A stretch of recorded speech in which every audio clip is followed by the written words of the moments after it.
ADR. Promoting dialogue. It's 6 p.m. in Dakar, 7 o'clock in Lagos. Good evening and many thanks for staying tuned to West Africa Democracy Radio. Broadcasting on 94.9 FM and around the world on wadr.org. Welcome to Newslink. Here are the top stories. U.S. report accuses Senegal of torture and abuse in 2024.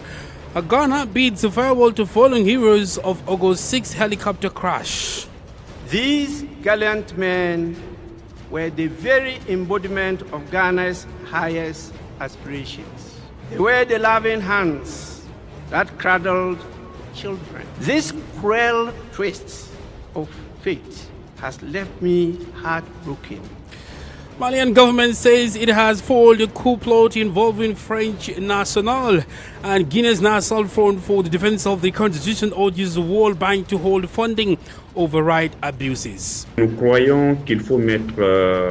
the World Bank must be held to its ethical responsibilities and stopped from providing substantial financial support to the Guinean authorities, as this could enable the military to acquire lethal weapons to repress citizens.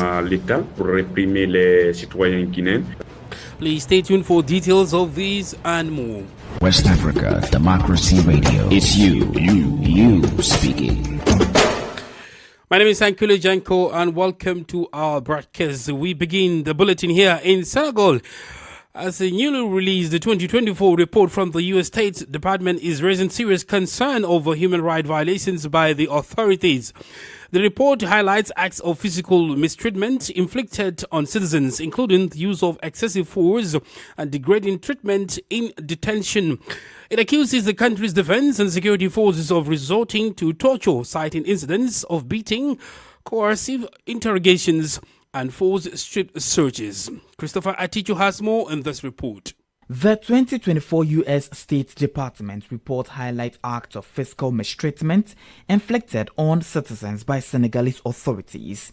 The report also reviews inhumane conditions in detention centers and prisons across the country. It strongly condemns the excessive use of force as well as cruel, inhumane and degrading treatment of detainees. The document points to troubling practices such as strip searches and coercive interrogation methods. While specifically targeting the country's defense and security forces, the report accuses them of resorting to torture. According to the report, detainees were reportedly forced to sleep on the floor, subjected to bright light, and beatings with batons. In addition, the State Department denounces the harsh detention conditions which endangered inmates' lives due to food shortages and inadequate medical care. Severe overcrowding was also noted, particularly in Dakar's main prison, Rebus, which holds over 2,000 inmates, far exceeding its capacity. Christopher Atichu with that report. Similarly, the U.S. State Department's 2024 Human Rights Report also says Liberia has made strides in governance reforms but continues to face serious abuses, including arbitrary killings, torture, and curbs on the media freedom. Released this week, the report commends democratic progress more than 2 decades after the Civil War, yet warns that weak institutions and security sector failings still threaten to undermine the country's hard-won gains. Liberia, which a West African nation that transitioned from civil conflict to a UN-backed peace process and democratic elections, remains under scrutiny for rule of law, security sector reform, and civic freedoms. Let's head to Ghana, where the Black Star Square in Accra is draped in solemnity as the nation comes together to bid farewell to the 8 Ghanaians who perished in the August 6 military helicopter crash. The state burial, marked by deep emotion and nationwide pride, has drawn a large crowd of mourners, including top government officials, members of parliament, military chiefs, religious leaders, and diplomats. Family members, friends, and well-wishers have filled the ceremony grounds, paying their last respect to the fallen heroes whose service and sacrifice have left an indelible mark on the country. The coffins draped in the national flag are lined in state as military pallbearers stand guard. The late defense minister Dr. Oman Boma was among 8 Ghanaians who lost their lives in the helicopter crash alongside Minister for Environment Dr. Ibrahim Mutala Mohammed, former parliamentarian candidate Samuel Abogi. Here is Ghana's Speaker of Parliament, Aben Boagbeng, speaking, paying tribute at the time of the newscast. Alhaji Muniru Mohammed Limuna, Dr. Samuel Sapon, Mr. Samuel Aboaje, Squadron Leader Peter Bafemi Anala, Flying Officer Manim Chum Ampedu, and Sergeant N.S. Ado Mensah. These gallant men were the very embodiment of Ghana's highest aspirations. They were the loving hands that cradled children, the wise voices that guided families, the charitable hands that fed families and whole communities, the compassionate hearts that uplifted our dear country. Just days ago, many of these fallen heroes stood among us, united in grief as we bid farewell to our dear friends and comrades, Kobina Adekoka and Sampi Yale. Like us, these fallen heroes came to honor the memory of their compatriots and to say goodbye to comrades they cherished. None of them imagined then that their end would follow hard on the heels of Adekoka and Sam Yale. This cruel twist of fate has left me heartbroken. Well, that's Ghana's Speaker of Parliament, Aben Boagbeng, there. Meanwhile, Ghana has requested U.S. assistance to ensure an independent investigation into the August 6 military helicopter crash that killed 8 people, including 2 ministers. The government also contacted the Chinese manufacturer of the Z-9 aircraft as a protocol. Foreign Minister Blakwa emphasized President Mahama's commitment to transparency, with investigation set to begin once foreign experts arrive. Let's cross over to Mali, where the government has shed new light on the recent arrests within the army. Earlier this month, several officers were detained, with 10 accused of plotting to derail the country's political transition. In a statement broadcast on national television on Thursday evening, authorities in Bamako said they had thwarted a coup attempt, alleging the plot was orchestrated by a French national linked to French intelligence. Mali's Minister of Security, Daoud Ali Mohamedine, gave more details on the development. The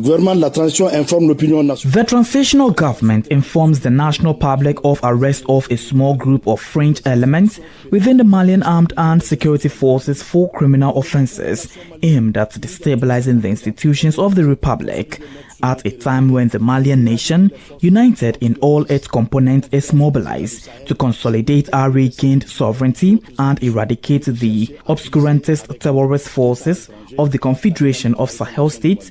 These soldiers and civilians, with the help of foreign states, sought to break the momentum of Mali's rebuilding process.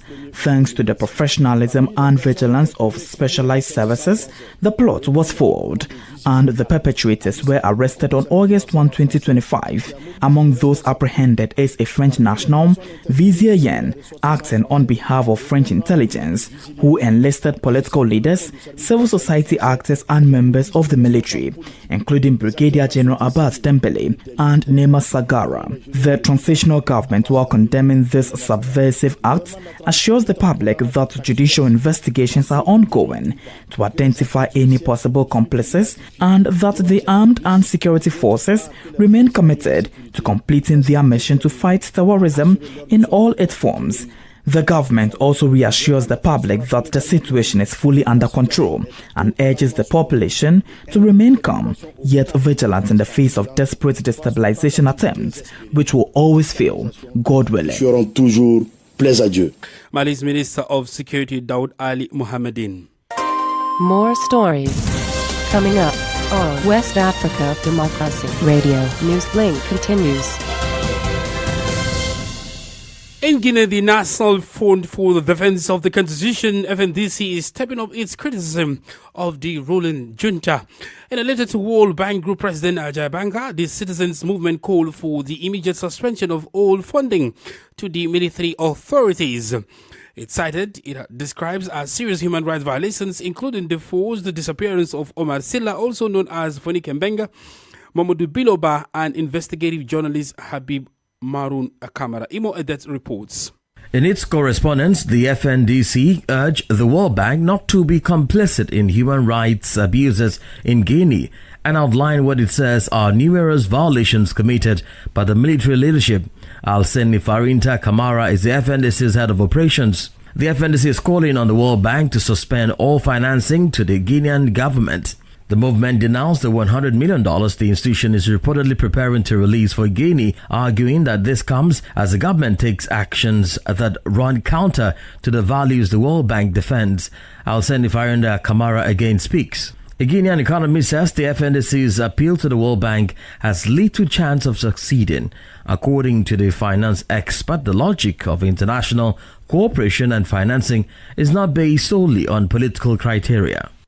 Imo that filed that report to matters relating to diplomacy and trade. Benin's foreign ministry has announced steps to safeguard its national in Gabon's Lambaréné province following reports of intimidation linked to the allocation of market spaces. The move comes amid new restrictions on certain economic activities carried out by foreigners in the Central African country.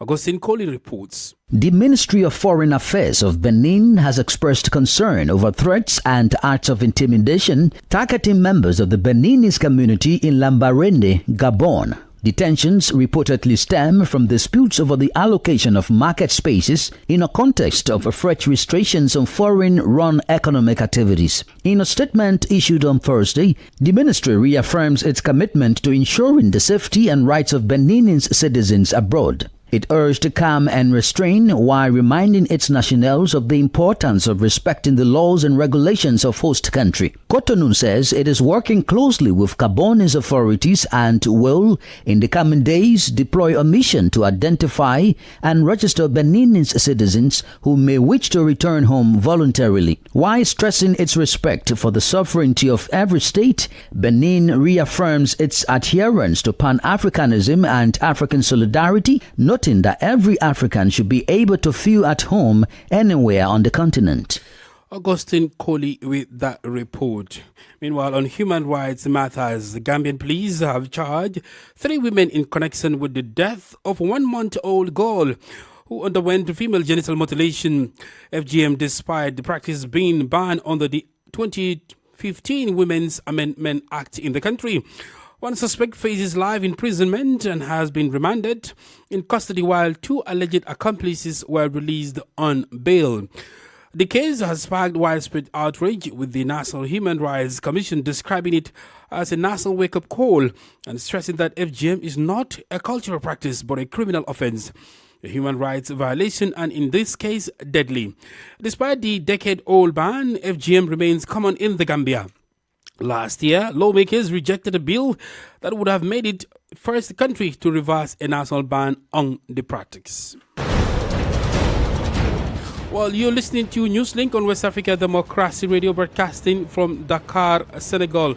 Here is a reminder of our top stories. U.S. report accuses Senegal of torture and abuse in 2024. Ghana bids farewell to fallen heroes of August 6th helicopter crash. Malian government says it has foiled a coup plot involving French national.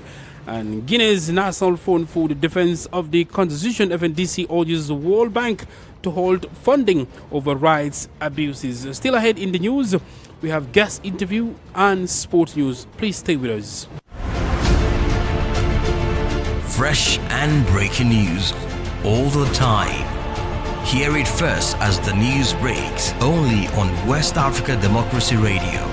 Newslink continues. The head of the World Trade Organization, Dr. Ngozi Okonjo-Iweala, is urging Nigeria's government to caution the economic pains of its reform program with targeted social safety nets. Speaking after a meeting with President Bola Ahmed Tinubu in Abuja on Thursday, the former finance minister welcomed the administration's policies but warned that the poorest Nigerians need urgent support to cope with rising costs. Our correspondent in Abuja, Usman Omar, reports.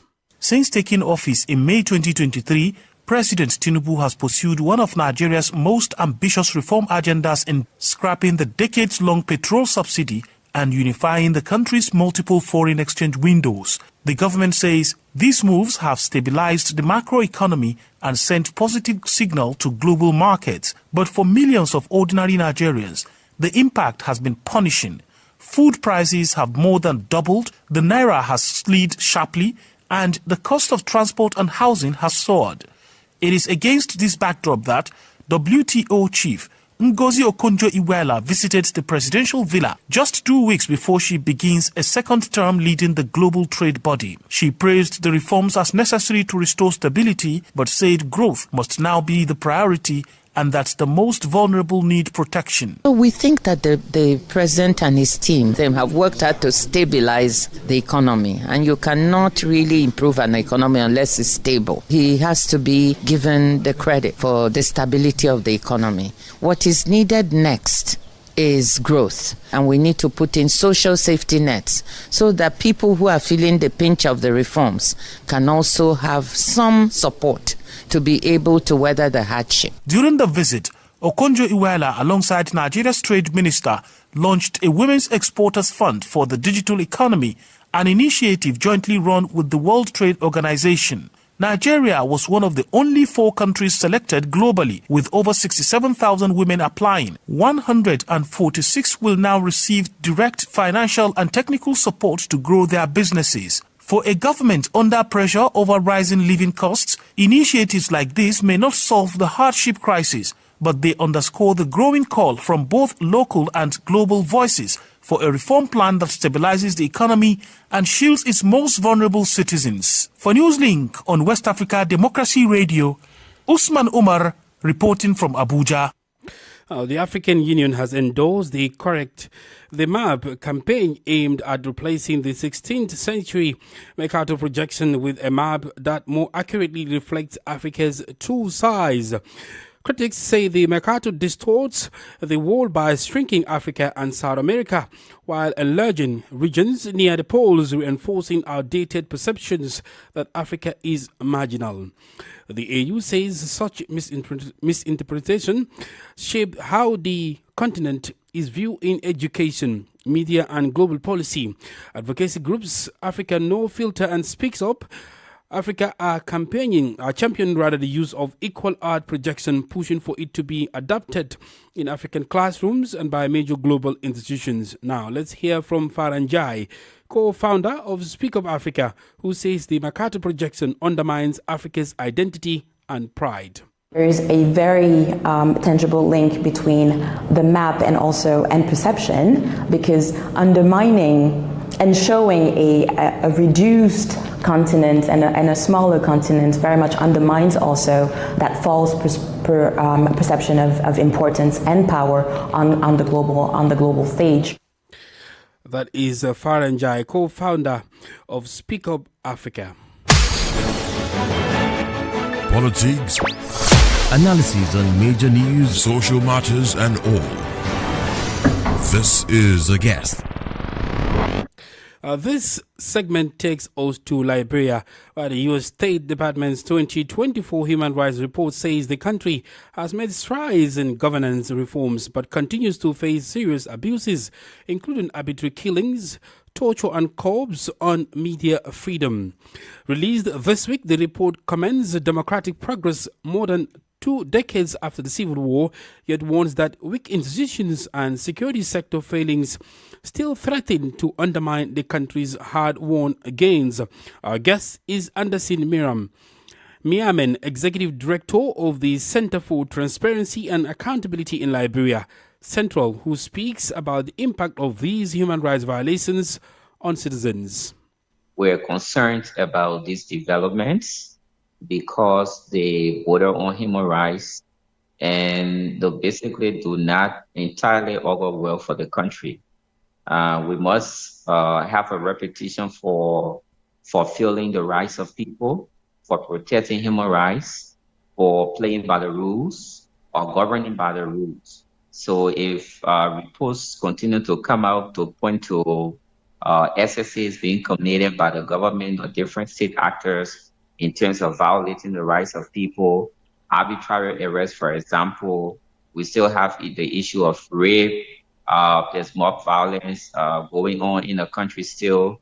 These things undermine the reputation of the country, and we need to do more. The government has to do more to address these issues so that our reputation as a country, when it comes to human rights, protection of the rights of the people, can be up there on par with some of the countries that are doing very well in this light. The report maintains that there was no significant changes in the human rights situation in Liberia. What does this mean in terms of changes of governments and meeting the expectations of voters or the citizens when it comes to addressing issues of human rights violations in the country? It means that we need to actually move away from business as usual. The current administration indicated to the public that it would have done things differently. Gone would be the days when corruption would take place, when people would go to jail without, going through the requisite processes. That rape and some of the other violent situations will be committed and people wouldn't be prosecuted. We still see these things happening. So it's not a good sign in terms of, the commitments that have been made by the government and the extent to which they are playing by the rules and adhering to the different terms and conditions of the social contract that they have signed with the government. So the people of Liberia have an implied contract with the government, having voted this administration to ensure that they do those things that will address human rights situations in the country. Often than that, when we talk about human rights, there's a tendency for focus to be on violence, for example, or physical violence. Human rights is far beyond that. Economic violence is one of the key things that has been hurting African countries, especially Liberia. Resource-rich countries like Liberia do not benefit substantively from their resources because of economic violence that are perpetrated by state actors and some of their collaborators in the private sector. So these are all issues that we need to address, the government needs to address to ensure that the rights of people are fully protected, whether you're talking about social rights, economic rights, cultural rights, and all the other dimensions of rights that we can talk about. With the continuous emergence or the continuous human rights violations that occurred in the country from one government to the other, does it suggest that there will not be any efforts or there will not be any positive results in addressing human rights issues in the country, no matter the change of government from a civil society angle? No. I don't think so. We're engaging. We continue to do a lot to engage around these issues. While it's true that we continue to see a semblance of violence being perpetrated at different level, economic violence, that what I talked about. We see issues around police brutality. At some point, we believe that changes can be made. We can improve upon these different schools. We have been improving, for example, on the corruption perception index of Transparency International and some of the other governance schools, marginal improvements. We need to scale that up and ensure that we mainstream it across all the different sectors. So we're optimistic that things will improve, but the point to make is that at the moment, the government is not doing enough to dramatically move away from what has been obtained in the past, evident by the report that has come up. And what we're saying is that as much as we're positive, as much as civil society is willing to engage with the government, to collaborate with government, international partners, citizens, to ensure that we deal with these issues, the government of Liberia has the foremost responsibility to tackle issues of human rights, and they need to do that with showing more commitment in terms of actions than some of the rhetoric that we're seeing over time. Anderson Miamen is Executive Director of the Center for Transparency and Accountability in Liberia Central. Well, there's a lot of excitement. Yes, a lot of excitement. Yes. Because the English Premier League is back. But before we talk about that, let's talk about something else. And guess what? Here comes Christopher Atechu with the latest in the world of sports, beginning with Afro Basket. Yes. Currently in Angola. Definitely, yes. Sankole, how are you? I'm doing all right. The weekend is right here. I'm excited. The weekend is right here. And of course, football is back. Definitely. Oh, yes. But of course, as you rightly said, let's begin with some developments regarding the ongoing Afro Basketball tournament as Egypt continued their dominance in the tournament with a 91-77 win over Senegal in Group D. Medo Taha led the charge with 22 points, pushing the Pharaohs to a 2-0 record, while Senegal fell 1-1. Cameroon also performed amazingly well, defending defeating champion Tunisia with 86-65 victory in their AfroBasket Group B clash as well. Williams Nares led with 20 points, supported by Jeremy Hales with 14 years, Messi also with 12 points, and then Fabia Ateba also there. Tunisia's top scorer with Jaha Jawadi with 16 points. All right, Christopher, you've got some news for us. Some results in the ongoing CHAN as well? Definitely. Today, actually saw some action where Guinea actually held a 1-goal draw with Algeria in today's encounter, and also currently ongoing, Niger is locked up with South Africa in a 0-0 draw. Game is in 8:55 minute at the moment as we speak. And tomorrow also there will be some action ongoing as Burkina Faso will be taking on Madagascar, and then the Central African Republic would also take on Zambia as well. But let's move on to the big news of the day. And what is that big news? English Premier League today with other European football activities are back. So the wait is over. The English Premier League is back with a bang. And what a curtain raiser it was as Crystal Palace stand Liverpool, clinching the Community Shield on penalties after a thrilling 2-2 draw in regular time. And it's not just England. Europe's biggest leagues are back in action this weekend. In Spain, all eyes are on Barcelona as they kick off their title defense. But Real Madrid and Atletico are also ready to pounce. And over to Italy, the Serie A promises fireworks, but also PSG is also in full form in France, hoping to continue their dominance in the French Ligue 1. And then talking about the leagues resuming in England, of course, it starts today because Liverpool will take on Bournemouth at 7 p.m. Meanwhile, Girona will also play Rayo Vallecano and Villarreal will play on Real Oviedo. How excited are you that the English Premier League is back? I'm excited because we all want to see how the new world champion Chelsea would obviously be in full force to actually dominate the entire English Premier League. I mean, your top five.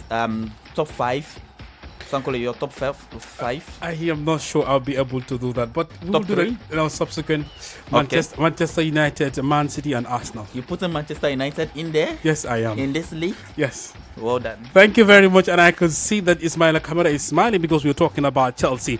Well, I'm afraid this is where we come, and this is where we come to the end of this edition of Newslink on West Africa Democracy Radio. 94.9 FM, Dakar, Senegal. Thank you for listening, and many thanks to Ismaila Kamara and Sehin Jai for the technical assistance. To interact with us via our social media platforms, X and Instagram at WDR News, and on Facebook, WDR English Service. I am Sankule Janko. Good evening. And many thanks to you for listening to Newslink via Hot 104.3 FM, Newmi FM 94.0, Hilltop Radio 104.7 FM, and Veritas Radio 102.9 in Banjul, the Gambia. We also appreciate our listeners in Liberia via Alternative Youth Radio 98.9 FM, Lofa County, Radio Kagama 94.5 FM, Niba County, DCN Radio 91.3 FM, Riverside County, Wakat FM Radio, Banga, Liberia, Radio Gulf FM 91.3 Sierra Leone. For you listening via Radio Pad 95.1 Damango, Savannah region, and on Royals FM 104.7 Wenchi, Ghana, we say a big thank you. Remember, West Africa Democracy Radio is all about you, your views, and your opinions.